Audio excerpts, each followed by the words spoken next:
হবে। তো সেটা হয়েছে কি যে আমি কালকে একটা ভিডিও দিছিলাম আপনাদেরকে, দাঁড়ান আমি বসে নিই। তো বসে নিলাম। কালকে একটা যে ভিডিও দিছিলাম সেই ভিডিওতে আমি মানে কী কারণে বাড়িতে আবার যাচ্ছি বা কেন যাচ্ছি না যাচ্ছি সেটা আপনাদের সাথে শেয়ার করছি। তো সেটা নিয়ে অনেকে বলতে যেটা হলো একদম চাক্ষুষ যে আছে তাকে নিয়ে একটু কথা বলি। হয়তো বা সে অনেক কিছু ভাবতে পারে, হয়তো বা সে মানে আমার যত ভিডিও আছে সেই ভিডিওগুলো নিয়ে কাইটা সে তার চ্যানেলও 15-16 হাজার ভিউ হয়ে যায়। তো এটা ভাবতে পারে যে সে সবসময়ের জন্য টাকা ইনকাম করবে, বাট আমার কন্টেন্টগুলো কাইটা নিয়ে তার একটুখানিও হইলো তার মানে হেল্প হয়েছে বা হয়েছে। আমি দেখছি তার চ্যানেলে প্রতিনিয়ত আমার কন্টেন্টগুলা মানে বেশি নেওয়া তার। তো যাই হোক, তাকে আমার কন্টেন্ট নিছে, আমি এটা এখনও পর্যন্ত আমি কিচ্ছু বলি নাই। তাকে যে তার ভালো লাগতেছে সে আমার কন্টেন্ট নিচ্ছে। আমি কিন্তু সবসময়ই বলি যে আমার দ্বারা যদি কারো যদি 1 টাকা ইনকাম হয় তাতে আমার কোনো মানে নাই। সে আমার মুখের কথাটাই জাস্ট নিয়ে ছাড়তেছে, আমাকেই আমার ভিডিওটাই পুরাটা নিয়ে তারপরে ছাড়তেছে। এজন্য আমি তাকে কিচ্ছু বলি নাই, যে তার হইতেছে চলুক, সে যা করতেছে। তো সে আমার কালকের ভিডিওটাতে একটা ফাউল কথা বের করছে।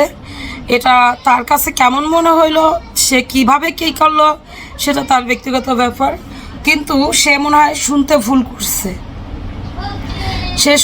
করছে। আমি আমার ছেলে মেয়েকে, আচ্ছা দেখেন, আমি জানুয়ারি ফেব্রুয়ারি মাসে হইলো মানে এখানে আসছি, ফেব্রুয়ারিতেও। তো সেই সময় আমি আমার ছেলে মেয়েকে যাদেরকে দিয়ে প্রাইভেট পড়াইতাম তারা কিন্তু আমার ছেলে মেয়েকে আগে থেকে প্রাইভেট পড়াইতো আগে থেকেই। আমার ছেলে মেয়ের মানে খুব ভালো রেজাল্ট করছে তাদের হাত দিয়ে। ক্যান্টনমেন্ট স্কুলে যদি 2000-3000 ছাত্রছাত্রীর ভিতরে টিকা 4র্থ স্থান অধিকার করতে পারে, তাহলে আমার তানহা কতটুকু আমার কেয়ার করতে হয়েছে, কতটুকু স্যারেরা কেয়ার করছে, যাদের দিয়ে প্রাইভেট পড়াইছি তারা কেয়ার করছে। এখানে কিন্তু ওর স্কুলের কোনো ভূমিকা নাই। কারণ আমি ওর যখন ওরে পরীক্ষা দেওয়াবো, ওর বার্ষিক পরীক্ষা 2টা না 3টা দেওয়াই ওরে নিয়ে আসছি আমি, যে আমার মেয়েকে আমি এই বছরে ক্যান্টনমেন্ট স্কুলে ভর্তি করবো। আমার মেয়ে যদি ওইখানে মানে রেজাল্ট খারাপও করে আমার ওই স্কুলে ভর্তি করবে, আমার মেয়েকে ভালো করলেও ভর্তি করবে, আর আমার মেয়েকে আমি অন্য যে কোনো স্কুলে নিয়ে আমি ভর্তি করাইতে পারবো, এতটুকু আমার ছিল। তো সেই কারণে আমি 2টা নাকি পরীক্ষা দিচ্ছি, ইংলিশ আর অঙ্ক পরীক্ষা দিয়ে আমার মেয়েকে আমি নিয়ে আসছি, আর কোনো পরীক্ষা দেওয়াই নেই। আমার মেয়েকে আমি ক্যান্টনমেন্ট স্কুলে মানে ভর্তি করার জন্য ওরা যোগ্য করে তুলছি। যেহেতু আমার মেয়েকে ইংলিশ মিডিয়ামে আমি ভর্তি করব বা ইংলিশ ভার্সনে ভর্তি করব, সেই কারণে আমার মেয়ের প্রতি আমার বেশি টেক কেয়ার করতে হয়েছে, আমার মেয়েকে বেশি পড়াইতে হয়েছে। আপনারা সবাই জানেন যে পড়ার মূল্যটা কেমন। তো এই জন্যই নিয়ে আসছি আমি। এখন আমার ছেলে এই যে 2বার ওর মা দাদির বোকালে গেছে, যাইয়া মনে করেন যে ওর বাবার যত যন্ত্রপাতি আছে, ওর বাবার তো সব যন্ত্রপাতি আছে, এই যে সিমেন্ট পিটানো, ইট পিটানো, এটা ওর ছোটোবেলা থেকেই ওর হবি। ও বাড়িতে মনে করেন যে ইট একা পিটাই ইট ভাঙতো, অনেক ইট। আমার আবুতালার কারণে এখনও বস্তা বইরা মানে রাইখা দিতে হয়েছে আমার, যেটা দিয়ে আমরা এই যে কিছুদিন আগে ছাদ ঢালাই দেওয়ার সময় কাজ করছি।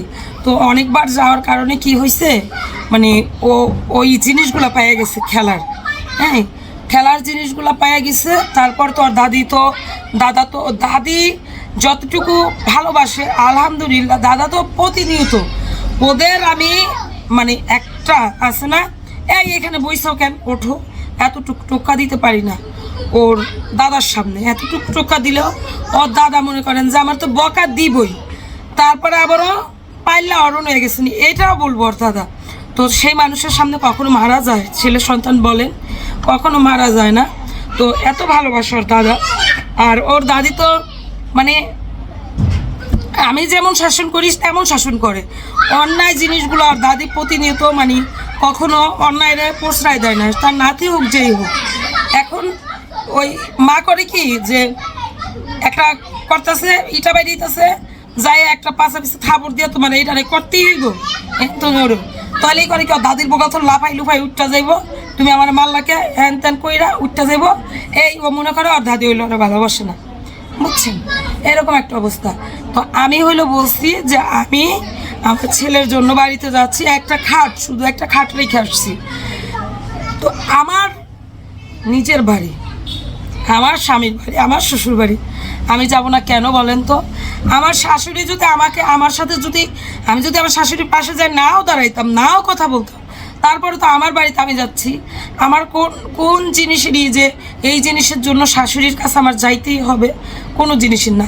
আমি, আমার শাশুড়ি আমাকে বলছে কোনো ভিডিও বানাইবা না, আমি কোনো ভিডিও বানাই নাই, আর কোনো ভিডিও বানাবো না। শুধু এই লোকটার জন্য আমি কথা বললাম যে আপনি কোন ইসে আবারও আমাদের যেই অ্যালোগেশনের জন্য আমাদের বাড়িতে ঝগড়া ছিল, সেই অ্যালোগেশনটা আবার আনছেন, যেন খুকি কেন বাড়িতে যাচ্ছে, খুকি কেন বাড়িতে যাচ্ছে। আচ্ছা বোন শোনেন, আপনি একটা মেয়ে মানুষ, আপনি যেহেতু আমার কন্টেন্ট কাইটা নিয়ে ভিডিও বানাইতেছেন, আমি কিন্তু আপনার এই চ্যানেলটাকে চাইলে বহুত আগেই ব্যানিশ করে দিতে পারতাম। আমি যদি আমার এই চ্যানেলটা থেকে আপনাকে বারবার রিপোর্ট মারতাম, অবশ্যই আপনার চ্যানেল শেষ হয়ে যাইতো। শোনেন, আমার নিজের চ্যানেলে আমি নিজে কথা বলবো, অন্য আরেকজনের বিষয়ে কথা বলবো, সেজন্য আমাকে রিপোর্ট মারতে পারে।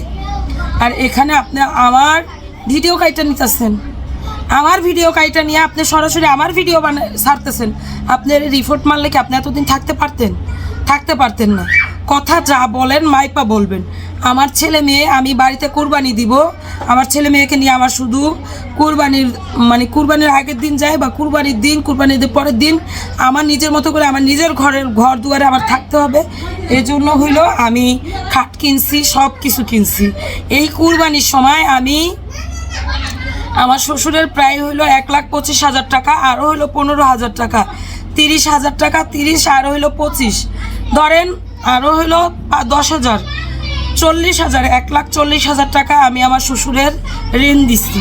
তারপরে আমার লোন আছে 60,000 টাকা, 6 লাখ টাকা, 60,000 টাকা। তারপরে আবার আমি আমার সংসারের বাদ বাকি খরচ আছে। তারপরে আবার আমি এখানে আবারও একটা কুরবানি দিব, সেই কুরবানিতে আরও 60,000 টাকা ইনভেস্ট করতেছি, 60 থেকে 70,000 টাকা।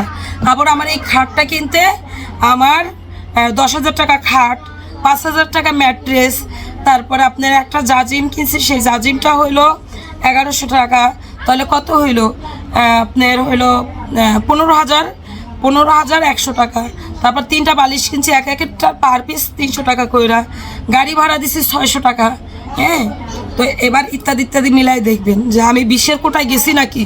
20,000 তো আমার খরচ হয়েই গেছে, আমি আসছি গেছি এই নিয়ে 20,000 টাকা খরচ হয়েছে না। তো এতগুলা টাকা আমি কেন এই ঈদের সময়, আমার কি পাগলে পাইছে খরচ করবো অযথা? যে মানুষের দেখানোর জন্য আমি খাট ওইখানে রাখাইছি, ভিউ বানানোর জন্য বা করার জন্য আমি ওখানে থাকবো, এই জন্যই আমি রাখছি। আর আমার ছেলে মেয়েকে এখন আমি যেখানে ভর্তি করছি, যেখানে প্রাইভেটগুলো পড়াইতেছি, এখানে প্রত্যেকটা মাস্টার আমি পেয়ে গেছি। এই যে কয়দিন ধরে আইসা আমি মাস্টার পেয়েছি। এখন আমি আবার বাড়িতে যাব আমার ছেলে মেয়েকে নিয়ে, সেখানে যাদের দিয়ে প্রাইভেট পড়াইতাম তাদেরকে আদৌ পাবো না পাবো এখনো পর্যন্ত কথাই বলি নাই। তাহলে আমি কীভাবে হুট করে আমার ছেলে মেয়েকে নিয়ে বাড়িতে যাব বলেন তো? আর আমার ছেলে মেয়ে যেহেতু এই স্কুলে পড়তেছে, আমি আমার ছেলে মেয়েকে 4,000 না 5,000 টাকা দিয়ে আমার ছোটো চাচা শ্বশুরকে গাড়ি ভাড়া করে দিছিলাম। উনি নিয়ে যাইতো, নিয়ে আসতো। আমার বাড়িতে প্রাইভেট মাস্টার ছিল। আমি সাদিয়াকেই বলছি যে ছেলে মেয়ে প্রাইভেট স্কুলে পড়াইলে নিজের বাড়িটা রাইখা যাওয়া, নিজের বাড়ির কোনো যত্নও থাকবে না, আর বাড়ি ছাড়া কোনো জায়গায় থাকাও ভালো লাগে না। এটা আমি সাদিয়াকেও বলছি। তারপরে যখন দেখছি যে সাদিয়ার ছেলে পড়ালেখায় ভালো, কিন্তু ও হইলো কি করে, ওই যে এলাকার বড় বড় পোলাপান আছে, ওর সাথে ক্রিকেট খেলতে যায়। তো সেই কারণে আমি সাদিয়ারা বলছি যে যা বোন, তোর জামাই যেহেতু কইতাছে তুই ওইখানে বাসা ভাড়া থাকবি, ছেলে মেয়েকে পড়াবি, তুই যা ওইখানে যাইয়া তুই বাসা ভাড়া কইরা ছেলে মেয়েকে পড়া।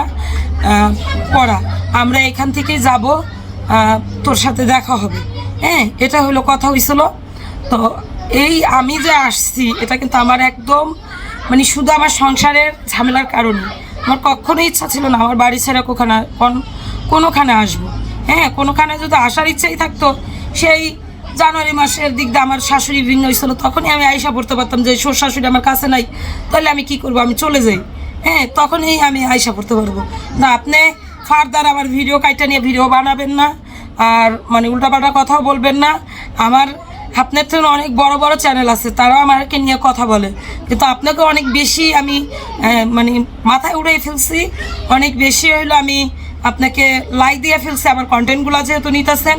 তবে হ্যাঁ আমি বলি, আপনি যেহেতু আমার কন্টেন্টগুলো নিতেছেন, আপনি ভিডিও বানাইতেছেন, আজকে আপনি একটা মিথ্যা কথারে মানে এই কথাটারে আপনি আনছেন যে খুকি কেন বাড়িতে যাইব না, তাহলে কেন এত ভিডিও বানানোর দরকার ছিল, খুকি তো সেই বাড়িতেই যাচ্ছে, এই কথাটা বলছেন। এটা আমার খুব খারাপ লাগে। আমার নিজের কতটুকু আমার মান সম্মান গেছে, আমি নিজে কতটুকু কষ্ট পাইছি, কত রাত আমি নিজে কাঁদছি, আমার বাড়িঘর হালাই রেখে আমি কতটা অসহায় হয়েছি এটা একমাত্র আমি জানি। সেটা নিয়ে কথা বলবেন না। যদি কথা বলেন আপনার প্রত্যেকটা নোটিফিকেশন আমার কাছে আসে, আমি কিন্তু আপনাকে অবশ্যই আমার চ্যানেল থেকে তো আমি রিপোর্ট মারবই, আমার আরও 2টা চ্যানেল থেকে আপনাকে রিপোর্ট মারবো, এবং আরও 2-3টা চ্যানেল আমার মানে যাদের পাড়া প্রতিবেশী যারা আছে আমি তাদেরকে দিয়ে রিপোর্ট মারাবো, যাতে আপনার চ্যানেলটা যেন আর না থাকে। কন্টেন্ট কেটে নেন, সমস্যা নাই, ঠিক আছে? আপনি কন্টেন্ট কেটে নেন, সমস্যা নেই, আপনার আমি কিচ্ছু বলি নাই, কন্টেন্ট কেটে নেবেন কিচ্ছু না, কিন্তু আপনার মুখে আপনি সত্যিটার মিথ্যা মানে মিথ্যাটার সত্যি বানানোর চেষ্টা করবেন না, ঠিক আছে? তো চলেন।